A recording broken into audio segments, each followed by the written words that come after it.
ചെയ്യാം. ഇത് നമ്മുടെ മാമൻ തന്നിട്ടാണ് സുടുക്കുവിന് ഗിഫ്റ്റ്. ഞങ്ങളുടെ വെഡിങ് ആനിവേഴ്സറി ആയിട്ട് സുടുക്കാപ്പിക്കാണ് ഗിഫ്റ്റ് വന്നേക്കുന്നത് ഗൈസ്.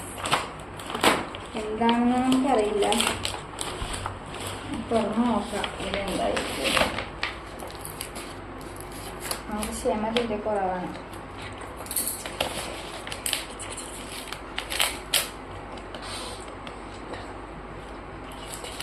കട്ട് ചെയ്തിട്ട് അതിൻ്റെ പോസ് ചെയ്തോ. അങ്ങനെ നമ്മുടെ ഗിഫ്റ്റ് അൺബോക്സ് ചെയ്യാൻ പോവുകയാണ് guys. Wow, this is very special. ഞങ്ങളുടെ വാവ ഉണ്ടായിട്ടുള്ള ആദ്യത്തെ ഫ്രെയിമാണിത്, ഫോട്ടോ ഫ്രെയിം. ഞങ്ങൾ 3 പേരും കൂടെയുള്ള ആദ്യത്തെ ഫോട്ടോ ഫ്രെയിമാണ് ഇത്. ഞങ്ങൾക്ക് ഗിഫ്റ്റ് ചെയ്തത് എൻ്റെ സ്വന്തം ചേട്ടനാണ്, നമ്മൾ സുടുക്കുന്ന മാമൻ്റെയും മാമിയുടെയും ഗിഫ്റ്റാണിത്. This is very special.